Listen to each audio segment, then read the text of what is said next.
Hello, magandang araw sa inyo lahat, kabayan. Ngayon, nandito ngayon tayo sa Winnipeg, Manitoba, Canada, sa isang part sa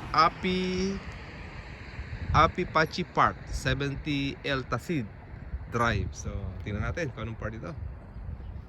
So, itong park na to ay nasa paligid siya ng mga bagong tayong bahay. Meron din siyang parang picnic area. Ang pagkakaiba ng part na to, meron siyang goal para sa yung mga soccer field. Sa paligid niya ay mga bagong tayong condominium, malalaki. Marami, gandun. At sa side na to ay mga bagong tayong bahay naman. Kumbaga, malalaki ng bahay. Sunrise pa lang tayo, no? Pero kulimlim eh, no? Nasusunog kasi yung parte ng Vancouver, no? Yung usok niya napunta rito. Kaya nakokoberan yung araw eh, no? Hanggang dito nakakarating sa Winnipeg yung usok ng nasusunog sa Vancouver. Kawawa naman sa part ng Vancouver eh, no? Sa may Yellowknife yata. So sa may side na to ay meron ding upuan. May nakatanim na mga puno sa side na to, pero namatay yung mga puno, no? So i-replant lang nila yan. Replanting. Hindi successful yung puno dito sa side na to. At yung ibang part, medyo ano to, kakaiba naman tong part na to, no?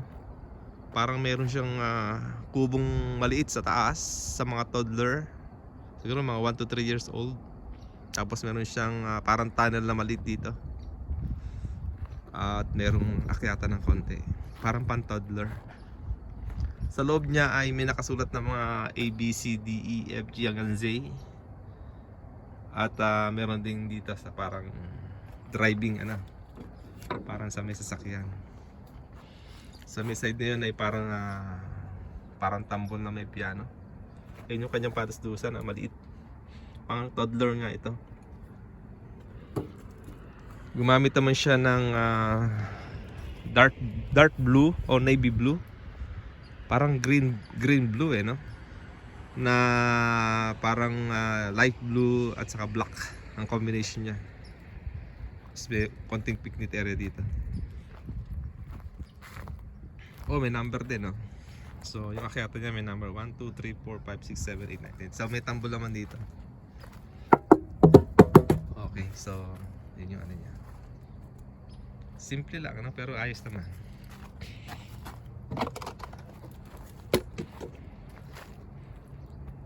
So yun yung kanyang palaruan. Tapos sa side naman na to ay pang malaki-laki na to ng konti. Siguro mga 7 to 10 years old pwede rito. Merong mataas eh. Kailangan ng mga mataas na bata rito. Saka mataas yung kanyang padsdusan. Lalaki ng bahay dito. So yun, may duyan din na mababa. Katulad dun sa isang part na napunta ko, no, may duyan. Mababa lang duyan niya. Duyan.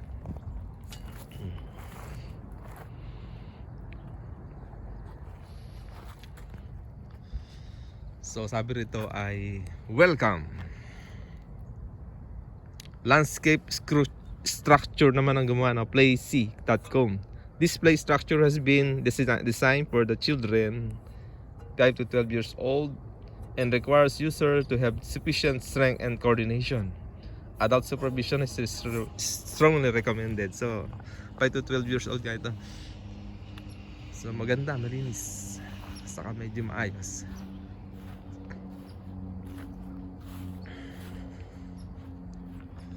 Namatay yung mga puno, ano? Sayang. Pero tataliman lang nila ulit yan.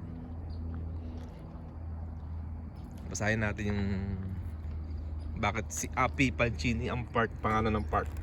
City of Winnipeg, Virtue of Mushroom. A proud Canadian of Indo-Canadian descent, Mr. Api Pachiti, tama, in Indonesia, having lost his father at the age of 15. Batang-bata. Immigrated to Canada in 1977 and began his new chapter in life. Over the course of 4 decades and with the determination and hard work, he has become a community leader and a business success. Mr. Panchiti has continuously give his time and money to help. He has helped establish the Guru Nanak Dartar Winnipeg supported the Guru Nanak's charitable mission hospital in his hometown of Jalandhar, Punjab, India, sa taga India, and spent countless hours volunteering and donating to the Concordia Hospital Foundation. So nagdo-donate siya. With his strong leadership qualities and philanthropic commitments, he has become a role model for a new and young Canadian of humble beginning. August 5, 2017. So bago pa lang, no? So tiga India rin siya na nagpunta ng Canada, nag-migrate noong 1977. At bata pa siya, namatay na yung magulang niya. So yan. Alam mo dito sa Canada, binibigyan nila ng yung mga maganda yung contribution no, sa Canada. Binibigyan nila ng mga pangalan sa park. Yung nakaraan si Injidit. Ito naman si Api Panchi Park. Pinapangalan sa mga nire-recognize nila talaga yung mga good work ng mga tao. Binibigyan ng park no? Pangalan ng park. Ganda. Medyo maliit lang tong park na to. Siguro mga wala pang 1 hectare. Meron siguro 1 hectare no? Kasi meron siyang covered ng mga trees no? Sa likod.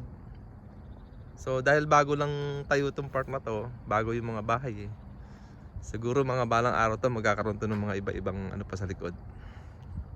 Api Panchini Park. Mga bagong tanim yung puno Siguro mga katatanim lang ng puno na to. Ano ba to? Cherry? Ang daming bunga. Ito mo naman pati ba ng may talim na cherry. Nasa bakod lang. Cherry din yata ito cherry ba to? Parang cherry na maliliit no? Tayong bunga. So ganito lang tayo siguro. Thank you for watching.